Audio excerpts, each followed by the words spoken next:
E aí galera, tudo em paz com vocês? Sejam todos muito bem-vindos. Cello Emerson aqui, vocês assistem mais um vídeo do canal Metal Musicast. Vamos falar sobre o novo disco do Bruce Dickinson, continuando a série. Bora para a faixa seguinte, Many Doors to Hell. Vocês assistiram o vídeo anterior em que nós trazemos alguns detalhes da Afterglow of Ragnarok. Agora vamos para a sequência.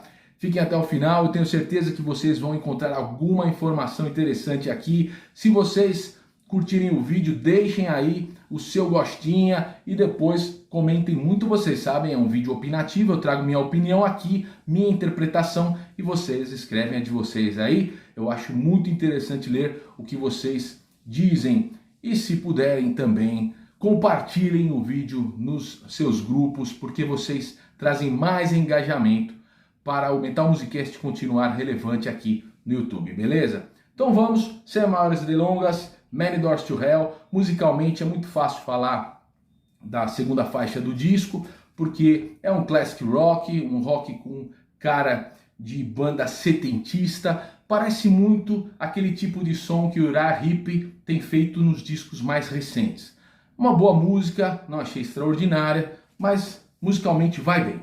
O que nos interessa aqui é conhecer um pouco mais da letra. Vocês sabem que o Bruce Dickinson traz sempre muitas simbologias, muitas ideias que ele traz, que ele estuda no ocultismo. Mais uma vez, Many Doors to Hell não foge à regra do senhor Bruce Dickinson. Então vamos conhecer um pouco mais aqui. Eu vou fazendo um react da letra, eu vou lendo e vou comentando um pouco do que eu entendi aqui e do que eu acho que o Bruce Dickinson quis passar. Bora, me acompanha aí. Então começa a Many Doors to Hell, dizendo assim: All things of love and beauty, lost in clouds of fiery dust. Todas as coisas do amor e da beleza, perdidas em nuvens de poeira ardente. Para mim aqui, já logo na primeira estrofe, e o que vai ser reforçado na segunda, é um contraponto que o Bruce Dickinson traz entre as paixões, as alegrias da vida, a beleza da vida e a sua finitude, o momento em que chega a morte. Então vejam, todas as coisas do amor e da beleza perdidas em nuvens de poeira ardente, ou seja, quando a pessoa se desintegra ali, né? Os ocultistas pensam muito isso, né? Que o universo, né, sendo energia em movimento, tudo que morre, tudo que se extingue, na verdade continua no éter, continua em forma de elementos metafísicos, vagando por aí, formando outras matérias, outras substâncias. Então aqui para mim já é uma ideia ocultista do Bruce Dickinson nesse sentido. Todas as coisas do amor e da beleza perdidas em nuvens de poeira ardente. Ele faz esse contraponto, né? A paixão da vida, a beleza da vida, limitando-se ao final a uma poeira ardente. E o personagem que fala aqui, ele certamente tem alguma indignação com essa condição. Vamos para a segunda estrofe. Beneath the blood red sky, the shifting sands will cover us. Sob o céu vermelho sangue, as areias movediças nos cobrirão. É isso, mais uma vez, é o crepúsculo, né, representado por um céu vermelho sangue, um céu de um vermelho bem chamativo, e a pessoa sendo enterrada, né? Então, mais uma vez, esse contraponto. Lembrando que o Bruce Dickinson deu uma entrevista dizendo que Many Doors to Hell tem como protagonista uma vampira que quer voltar à vida e precisa de um eclipse para que isso aconteça. Eu não levo muito em consideração o que o Bruce Dickinson diz nas entrevistas, porque ele sempre usa personagens dos quadrinhos, dos filmes.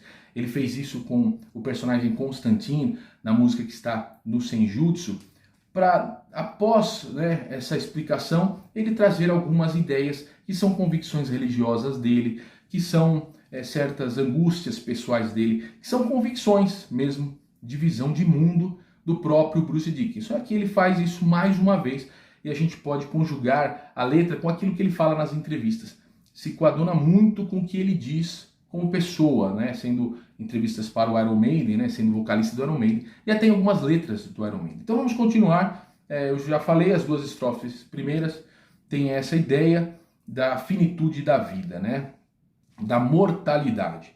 Depois ele continua, o personagem diz assim: We drink the cup of secrets, dreaming of the afterlife. Nós bebemos o cálice dos segredos, sonhando com a vida após a morte. Eu não sei se aqui ele vai enquadrar essa letra num personagem da história do The Mandrake Project. Ele diz que lá em 2014 ele pensou, ele escreveu o que seria um álbum conceitual. O disco acabou não sendo conceitual, como ele queria, agora em 2024, porém a gente não sabe exatamente se ele pegou alguns fragmentos daquela história conceitual, porque tem muito a ver com a continuação da primeira letra. A gente viu lá no primeiro vídeo, o Bruce Dickinson propõe ali, traz as alegorias do Ragnarok, daquele fim dos deuses, né, o fim do mundo dos deuses. Se você está interessado, veja lá o vídeo, você vai ter mais detalhes. Mas ele traz aquele questionamento, aquela angústia de um personagem. No clipe daquela música aparece o Doutor Necrópolis, né? Vejam que o nome diz Necrópolis, Cidade dos Mortos. O disco aqui, The Mandrake Project, vai falar muito sobre a morte. Então, será que aqui é a continuação do pensamento do Dr. Necrópolis? Porque lá ele já mostrou esse ceticismo materialista, esse ateísmo. Aqui ele está questionando, né? Está questionando Deus novamente. Vamos ver aqui, ó.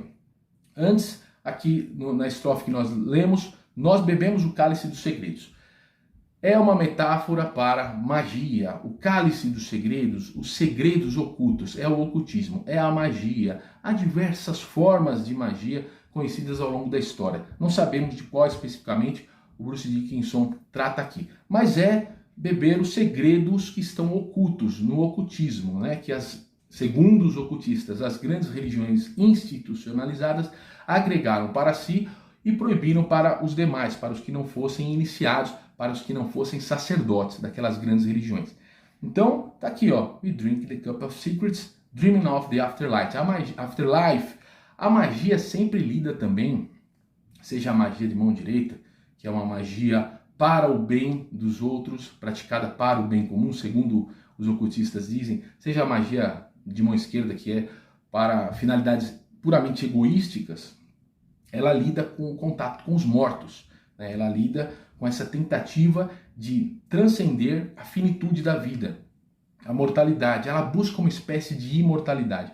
E aqui isso está oculto na frase em que ele diz: We drink the cup of secrets, nós bebemos o cálice dos segredos, dreaming of the afterlife, sonhando com a vida após a morte. Ou seja, a pessoa faz uma opção aqui, ela comenta nas duas estrofes iniciais que há uma beleza da vida, mas a sua finitude. E ela diz agora que ela vai buscar com o Cup of Secrets, com esse cálice dos segredos, a imortalidade, né?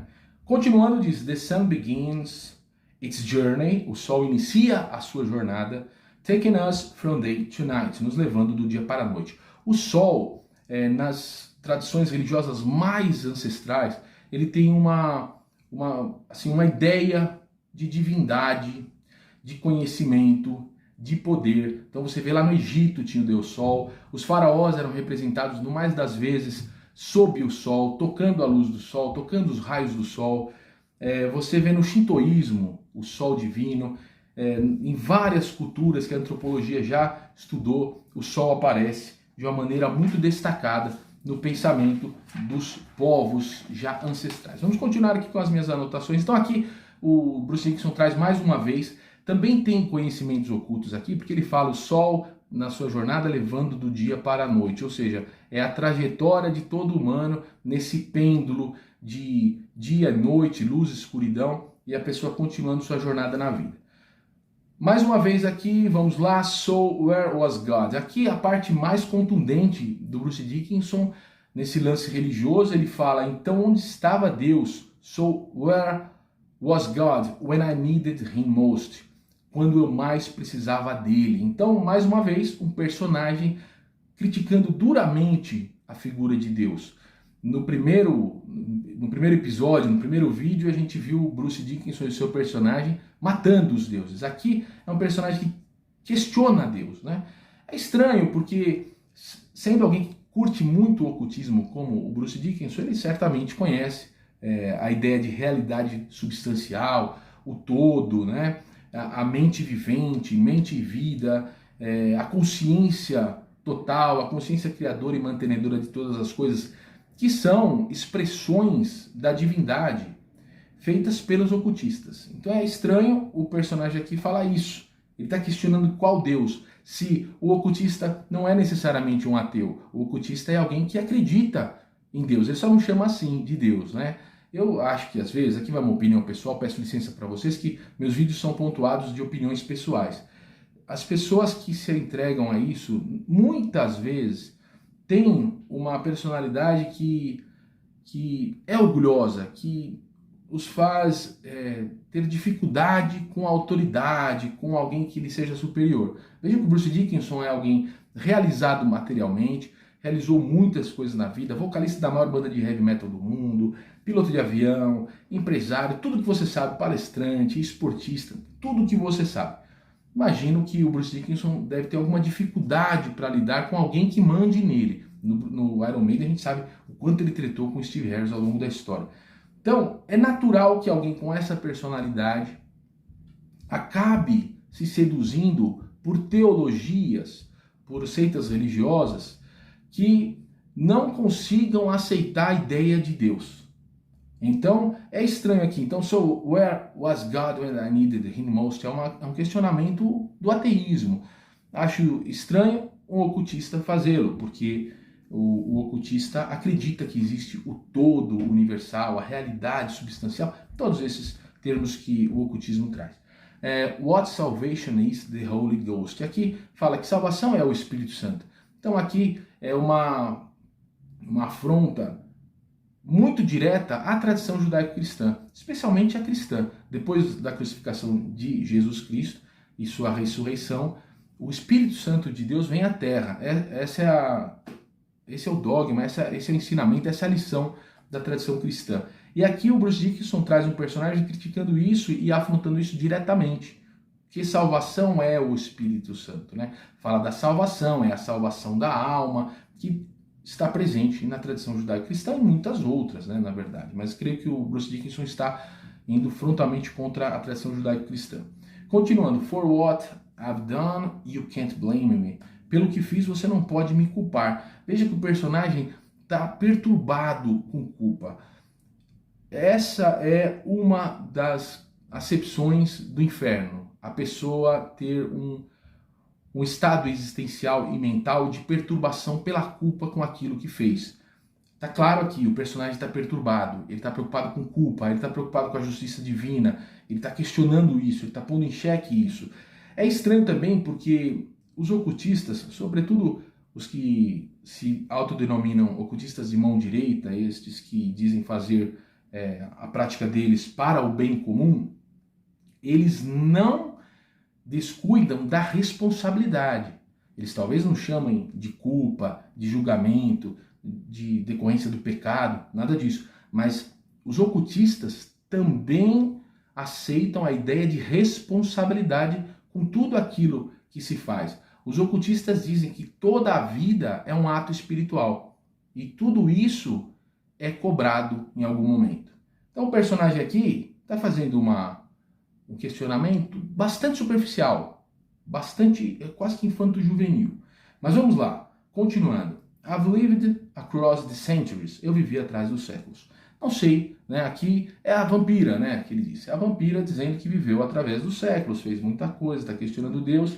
Então ele usa aí o personagem de uma vampira para fazer questionamentos que muito certamente são pessoais dele. Se for, aí o Bruce Dickinson ignora que os próprios ocultistas reconhecem o princípio de causa e efeito, né, esse princípio da responsabilidade, ou seja, aquilo que se pratica é cobrado lá na frente. Agora, eu vivi através dos séculos, é a vampira. Vamos aceitar que é a vampira que ele está usando como pretexto para veicular as ideias que ele tanto curte. When the sun goes down, vem o refrão, né? Quando o sol se põe, I'll wear my thorn and crown. Eu visto minha coroa com espinhos, coroa de espinhos. Aqui uma referência clara a Jesus Cristo, né? E quando o sol se põe, o sol, ele tem essa ideia. Para os ocultistas, o sol e a lua são muito importantes. Os ocultistas trazem o princípio masculino no sol, o princípio feminino na lua. Eles identificam como simbologias da sabedoria. Então, toda a sabedoria contida nesses astros, né? Na estrela que é o Sol, nesse satélite da Terra que é a Lua, tal, na figuração dele, são círculos. O círculo tem um valor muito grande para as religiões em geral, para os ocultistas em especial. Então aqui, quando o sol se põe, é quando esse conhecimento maior se esconde, vamos dizer assim, né? Então vem as trevas, vem a ignorância. I wear my thorn and crown, eu visto minha coroa de espinhos, que faz uma referência a Jesus, né?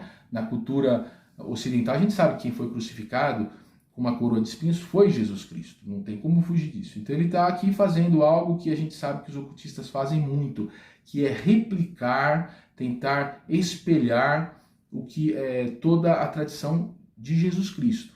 Tá? Então guardem isso aí para vocês. Muitas linhas ocultistas tentam copiar a paixão de Cristo, simbolicamente pelo menos, muitos ensinamentos de Cristo.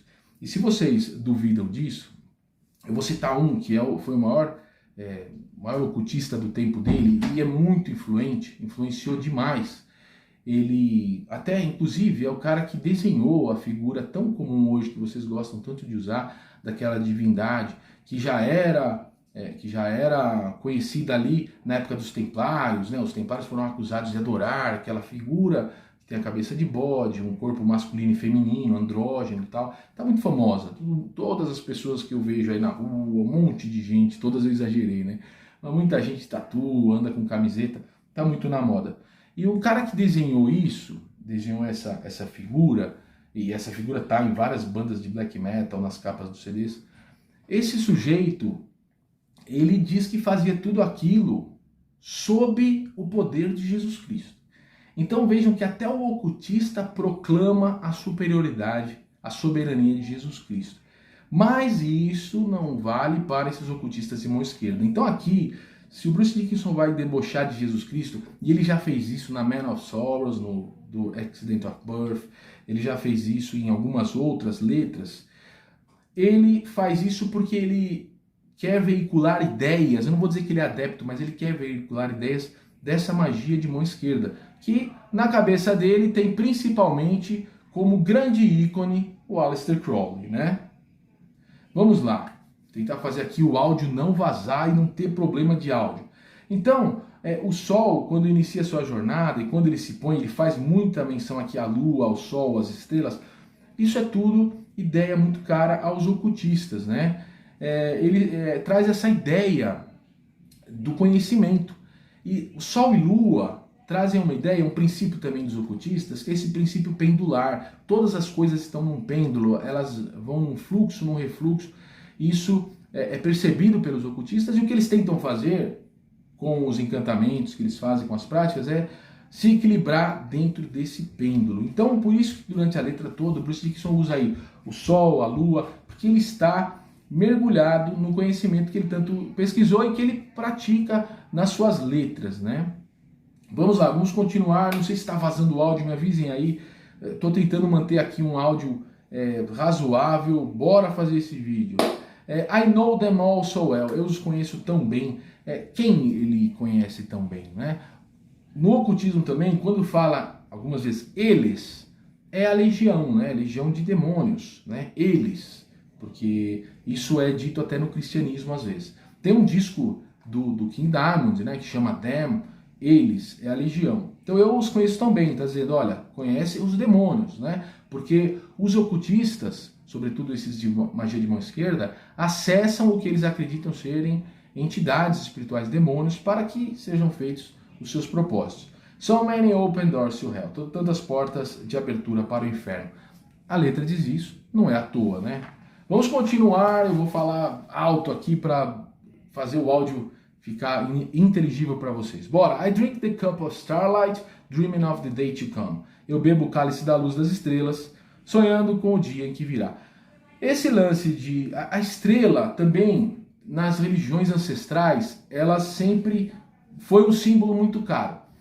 Porque a gente pega a estrela de Davi para o judaísmo, a estrela de Belém para o cristianismo, que foi guia para os magos. Vejam, não à toa para os magos. Né? Estamos falando aqui de magia. Para os magos, para acompanharem ali o caminho onde Jesus, que indica onde Jesus nasce. Os alquimistas diziam que a estrela significa a quintessência, né? Ou seja, aquela essência primordial. Os magistas ou os magos dizem que é o grande arcano, que é o símbolo da estrela, reúne conhecimentos ocultos no seu máximo. Então, aqui mais uma vez, o Bruce Dickinson traz I drink the cup of starlight. O personagem bebe o cálice da luz das estrelas, sonhando com o dia em que virá, ou seja, sonhando com o futuro, superando a imortalidade. My fingers turn the pages of the book of life that's yet to come.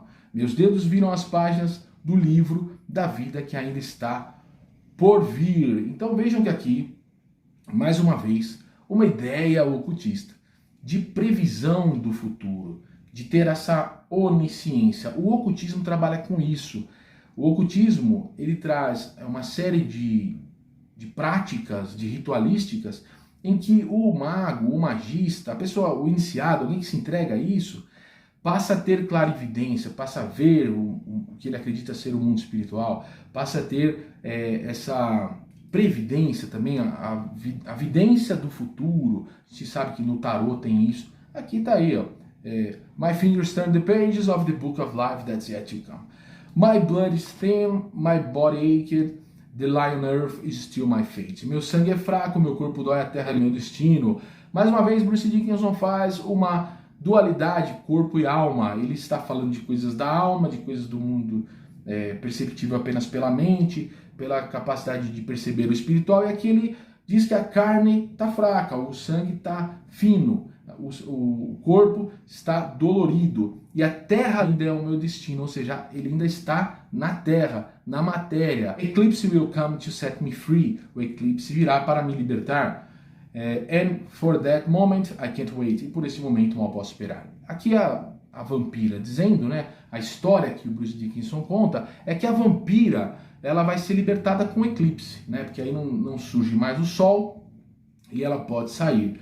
Porém, mais uma vez, para mim, é o pretexto que o Bruce Dickinson achou para vender essa letra, para passar para frente a ideia, mas oculto está um conhecimento dele de que o eclipse é naquele conhecimento dos ocultistas, de que o conhecimento do Sol e o conhecimento da Lua, o Sol para os ocultistas significa o masculino, a conquista, a força, o ativo, a Lua, o passivo, ou seja, o feminino, uma visão mais, vamos dizer assim, mais maleável da vida, uma sabedoria muito mais sutil. É nesse sentido, não tem a ver com machismo, feminismo, nada disso, é coisa de ocultista isso. Não sou eu falando, está nos livros de ocultismo. E quando o Sol domina completamente na simbologia do ocultismo, vem daí as guerras, essa imposição da força. Quando vem a Lua, vem essa maleabilidade, essa sutileza. Se a Lua se sobrepuser ao Sol, o mundo é dominado pela maleabilidade, pela sutileza. Tá uma luta aqui para fazer com áudio, muita coisa acontecendo aqui. Vamos lá, bora, produção, vamos parar com o barulho aí, produção.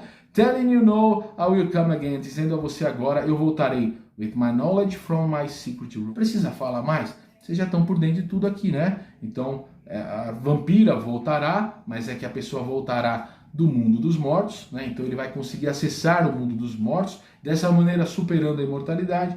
With my knowledge from my secret room. Com a magia. Show me the treasure with humankind. Mostre-me os tesouros com a humanidade. Então, a alta magia ou a baixa magia foi considerada ciência no passado, né? Então tinha astrologia, tinha muito de pseudociências em épocas ancestrais, e com o avanço da tecnologia, do telescópio, microscópio e tal, aquilo, a astrologia, a alquimia, foi passando para trás. Então a astrologia virou astronomia, a alquimia virou química. Então, mas são os tesouros de conhecimento da humanidade. When the sun goes down, aí vai citar de novo o refrão, não vou repetir, mas tem uma parte ainda que a gente não falou. Parece aquela doutrina, aquela dogmática do demiurgo, né? Que existe um Deus distante e existe um semideus, um Deus abaixo do grande Deus. Este sim é quem faz a terra, é o demiurgo. Então parece muito aqui, era uma doutrina dos gnósticos, tinha até na primeira geração dos cristãos lá na igreja primitiva, depois o gnosticismo foi colocado em ostracismo pelos próprios cristãos. Então esse demiurgo que fez a Terra, fez sem limites, ou seja, o ocultista pode conhecer tudo, a mente do ocultista pode alcançar qualquer limite, não tem limitação para conhecer, não pode ter preconceito. Lágrimas de desolação sentidas, Tears of Desolation Felt, Believe the Tales I Tell, acredite nas histórias que conto. Tem mais aqui, galera, eu achei que o vídeo ia ficar curto, tá gigante. Vamos lá, mais uma vez Bruce Dickinson traz o contraponto corpo e alma. Então na matéria a pessoa não conhece sua alma. Aqui de novo, humanos enganam suas almas, ou seja, o ocultista dizendo que ao proibir o conhecimento do ocultismo, os humanos estão enganando sua alma. Porém, o Bruce Dickinson ignora aqui que todo ocultista tem um mestre, aquilo segue um esoterismo, ou seja, só os iniciados têm acesso àquilo por muitos anos. Tem o misticismo, ou seja, são vários véus sendo levantados aos poucos. O ocultista não acha que aquilo tem que ser franqueado a todas as pessoas. Até porque, pensem comigo, se a pessoa é adepta da magia, adepta do ocultismo, e ela quer acessar o espiritual, ela vai acessar o espiritual próximo da Terra, né, da nossa crosta terrestre. Imaginem um entulho espiritual e mental que está ao redor da Terra, né? Não vai acessar as almas superiores, tal. Só pegando aqui o gancho do ocultismo. Bruce Dickinson utilizando aí seus símbolos próprios do ocultismo, ele sabe disso, essas tradições místicas. Isso hoje cai muito bem no estágio em que a humanidade está. As novas gerações têm recebido de braços abertos esses ensinamentos já há décadas, e há sempre um viés de crítica ao cristianismo, um desconhecimento até do próprio cristianismo quando fazem isso. Como eu disse, um dos maiores ocultistas ali do século XIX dizia que era um ocultista cristão, né? Então, assim, até os ocultistas proclamam a soberania de Cristo, mas hoje está mais na moda essa magia de mão esquerda, que é a magia que é feita para interesses mesquinhos e egoísticos, para a pessoa arrumar um namorado, para a pessoa conseguir dinheiro. Então, eu acho que o Bruce Dickinson passar isso para frente, né, querer popularizar esse tipo de ideia na arte, e reitero aqui, sou fã do Bruce Dickinson do ponto de vista musical, mas tenho minhas críticas em relação às letras. É uma grande responsabilidade do Bruce Dickinson passar isso para frente, porque ele vai ser pedra de tropeço para muita gente jovem, normalizando um conhecimento que nem os ocultistas dizem que pode ser jogado assim para todos, né? Os ocultistas dizem, né? Vai jogar pérola aos porcos, usam a frase bíblica.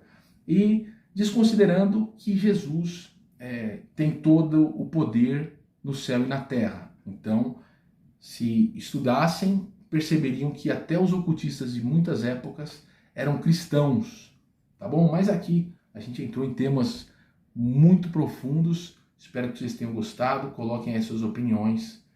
Tamo junto, Metal Musicast, mais um vídeo do The Mandrake Project, mais um álbum do Bruce Dickinson. Tamo junto, forte abraço a todos vocês, valeu!